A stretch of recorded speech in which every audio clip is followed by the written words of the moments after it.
that we have discussed in my last videos. Let's see what are those topics for today's discussions. The first topic is what is social class systems, important features of class systems, natures of class systems, class classifications, and the last point is differences between caste systems and class systems. So let's go to the introductions part. In the introductions of the social class systems, based on one achievement in the society. In the class systems, in the field of the social stratifications, the caste systems is the traditional, whereas the class systems and the status belongs to the modern world. Comparing to the caste systems, it is not so rigid and there is considerably more mobility between the groups. Achievement in the society are the important factors to determine one's role and the rank. It is mainly based on one's economic achievement in the society. This is the introductions part of the social class systems and the definitions. We have two definitions. The first definition is according to Egbert and Winnicott. They define a social class is the aggregate of persons having essentially the same social status in a given society. And the second definition is according to Leppert. A social class is culturally defined group that is around a particular positions or status within the populations as a whole. So in the meaning of this class systems, the class systems is mainly belongs to the modern world. In the class systems, unlike the caste systems, class systems is not so rigid to move or to mobile individuals from one group to another. And the main important things of the class systems is the achievement or the abilities of the individuals. The effort, abilities and achievement is the main important things in the class systems. In order to move the individuals from one group to another, achievement, abilities and effort is more important in this class systems. And the next is natures of class systems. In the natures of class systems, individuals achieve definite status in the society, feeling of equality, maintain similar standard of life, variations among upper and lower classes, social class influences his attitudes, values, his formulas, etc. It is achieved status based on one's ability. These are the natures of the class systems. The group of individuals achieve definite status in society which permanently determines their class relations to other groups. There is feeling of equality among the members of the same class. Everybody belonging to the same class are expected to maintain a similar standard of lifestyle. The members of a particular class enjoys more or less life changes. But there is variations among the upper class and lower class in getting opportunities of educations, occupations, justice, medical case, residence and other facilities. An individual's social class influences his attitudes or values, his formals and informals, mode of behavior and so on, and also has to adopt or give up certain habits to maintain his status. Unlike the caste, the class systems is an achieved status. It is not determined by our birth. This achievement is based on one's ability, opportunities and other factors. So these are the natures of the class systems. In the natures of the class systems is like those whoever is living in this environment or in this society, community, they have the same feelings or feeling of equality will be there. Unlike the caste systems, in the caste systems, the Brahmin peoples and the Sudras people, the feeling of those two groups are different because they used to follow some kind of untouchability kind of things, and they have some restrictions in the social intercourses and in the food habits. So those differences will carry out such kind of things. So in the class systems, that kind of untouchability restrictions are not there in the class system. So everyone who is living in the modern world or in the same class society, they will have the feelings of equality. And those who are in the same classes, they used to maintain some of the standard of lifestyle, similar standard of lifestyle, in order to stay in a harmonious way or in a free mind way, they used to maintain some of the standard of living, standard of lifestyle, and some mode of behaviors will be similar for all. And in the class systems also there will be some variations among the upper classes, because in the class systems also we will classify into three groups, that is upper class systems, middle class systems, and the lower class systems. So obviously those who are living in the upper class systems will not be different in the background stages, positions to that of the lower class peoples who are there in the lower class peoples. So there will be there is some variations among the upper class and the lower class in getting occupations or in getting educations, justice, medical cares, or residence in any of the facilities. There will be some variations in this two groups or two or three groups. And that is all about natures of the class systems. And the next is important features of class systems. Let's see what are those important features of class systems we have. And the first one, class is achieved, not ascribed. The second one is class systems is universal. Class is the status of group, feeling of equality, individuals' prestige, stability, open systems.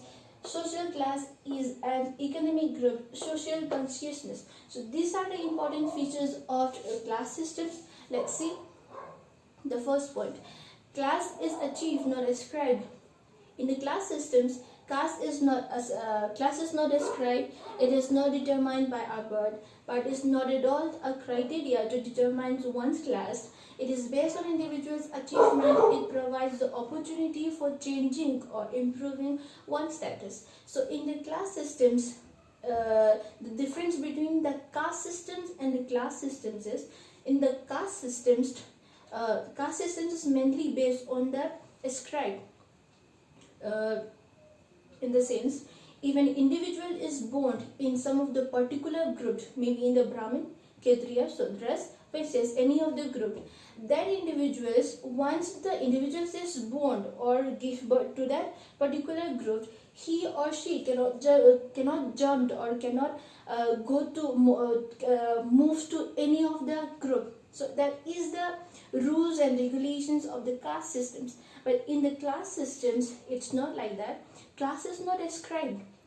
If an individual is born in a poor family, whether in the rich family, middle class family, not bother about that. If the individual is hard work, if the individuals have the patience, if the individuals is strong enough to fight everything, or if the individual is very hard work, then in the futures he can achieve many good status, positions in society. He can achieve anything, and he can move from one group to any other groups wherever he wants. And according to the achievement also, the people who are there in the groups or there in the society, community, they will give respect to their individuals, or they will give the positions or the status to the individuals for that particular society. So that is the important features of the class systems. And the next is class systems is universal.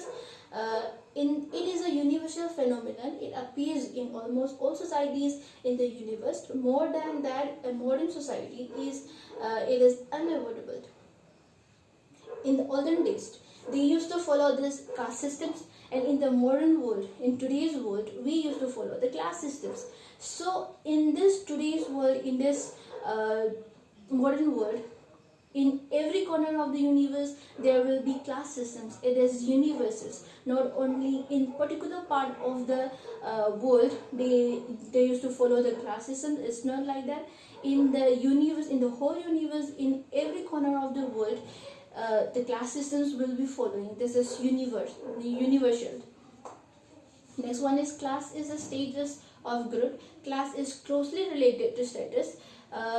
Status are achieved by the people in the society by doing different things, engage themselves in different activities, and pursue different vocations.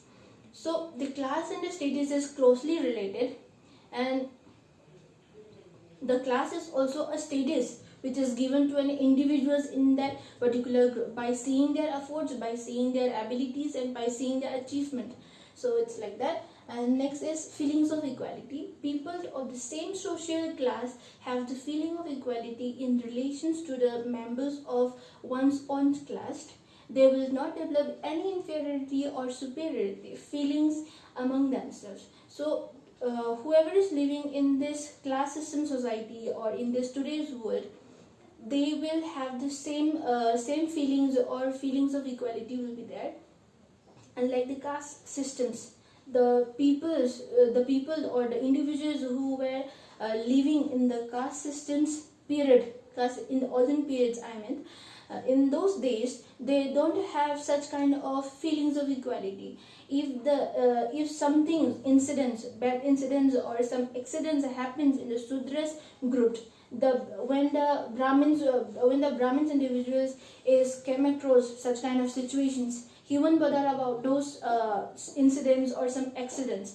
But in this modern world, everyone has the same feeling, like feelings of equality. If someone is happening in the road or by the roadside, some accidents or some incidents, everyone will gather there and everyone will try to help that particular individuals. So such kind of feelings of equality will be there in the class systems, peoples or class system society. Next is individual prestige. Achievement of status is closely associated with prestige. The hierarchical considerations of the class is determined by the degree of prestige. In the class systems or social class systems society, individual prestige is also one of the important things, because an individual is going to give a positions or status or a respect is by seeing the achievement or by seeing the effort or by seeing the ability, capability or intelligence of that individuals. So to earn something, to earn prestige is also one of the important things in this social class systems. Next is stability. A social class is relatively a stable group. Each class has its own customary modes like way of dressing, types of conveyance, the way of recreations and expenditure. The upper class members are always being the master, and the servants come from the lower classes. So stability is also maintained in the social class systems.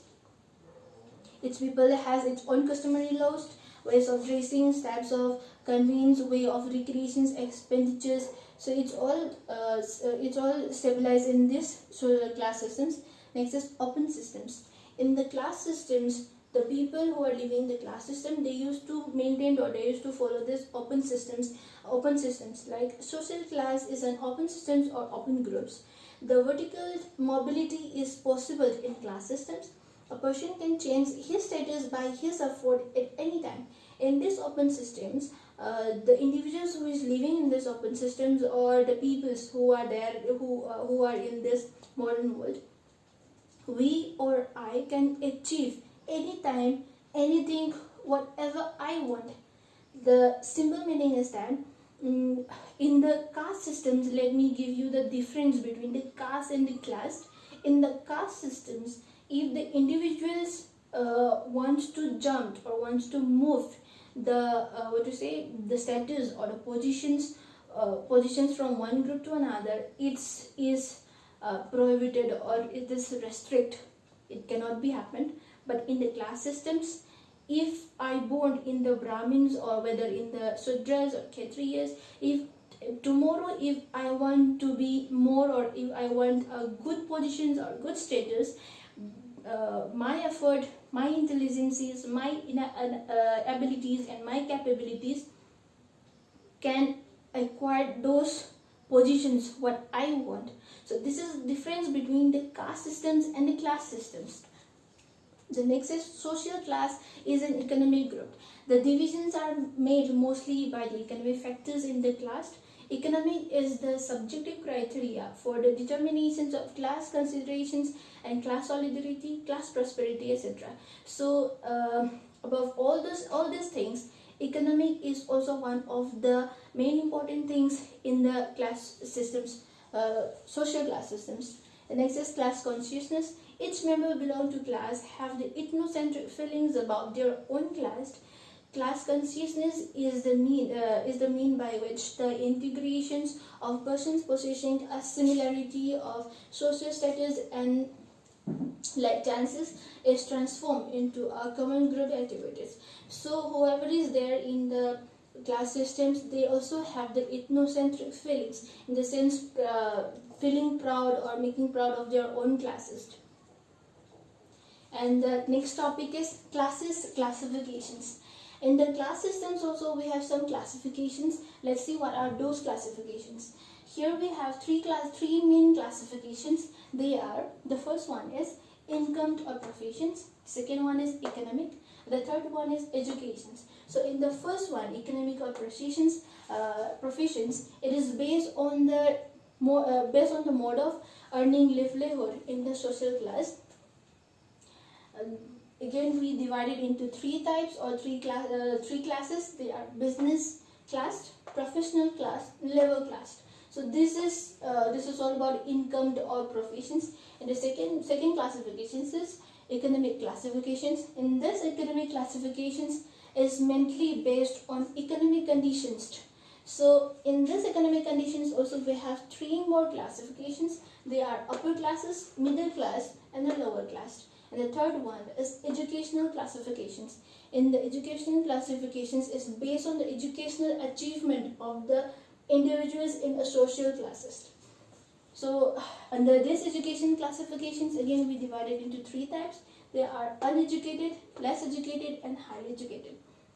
So these are all about classes classifications. And next is the last point, difference between caste systems and the class systems.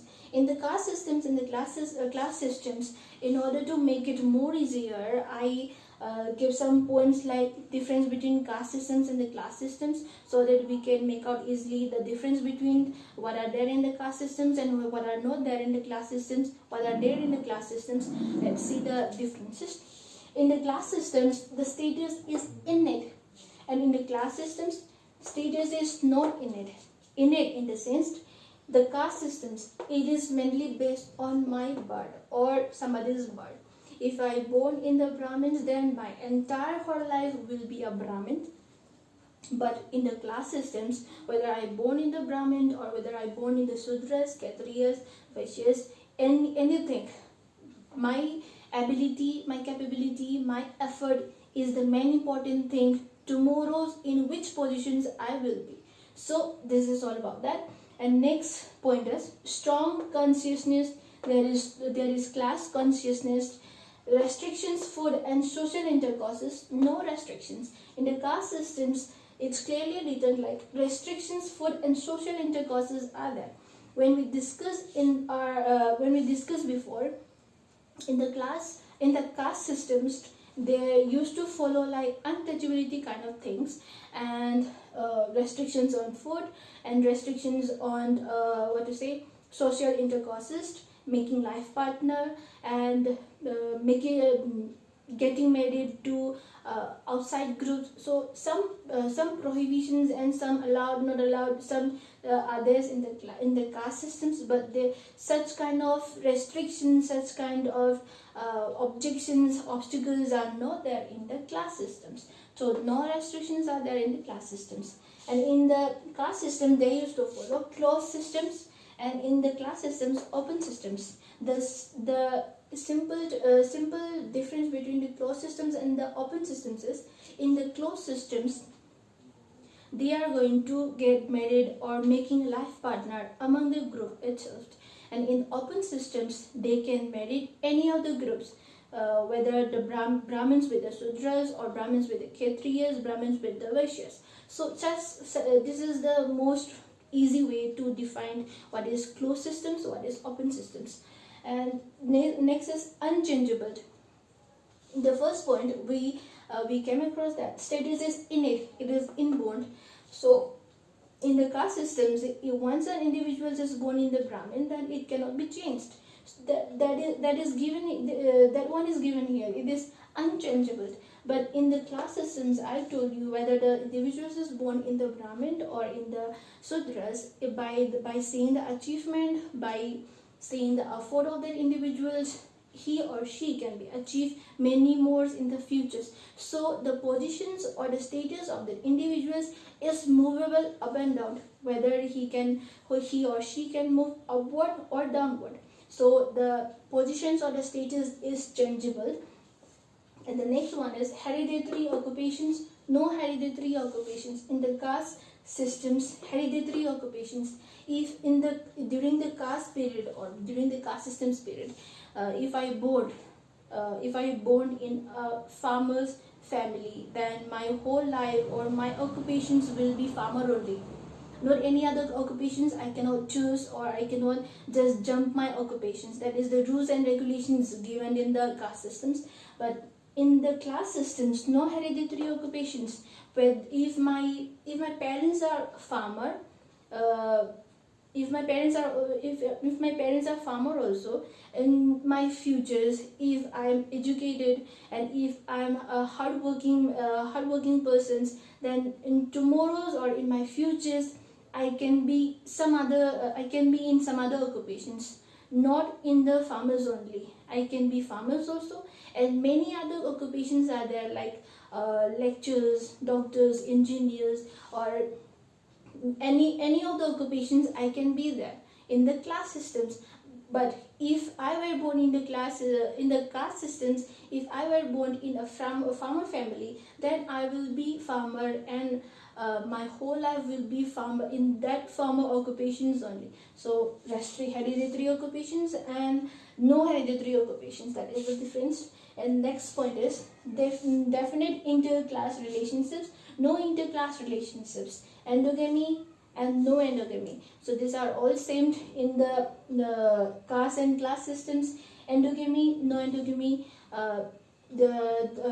In the class systems, the peoples or the individuals who are born in the class systems, they have the permissions, or they are allowed to get married or to make a life partner within the group itself. And in the class system, such kind of restrictions, such kind of objections are not there. So no endogamy is followed in the class systems. With this, I will wind up my videos. Thank you.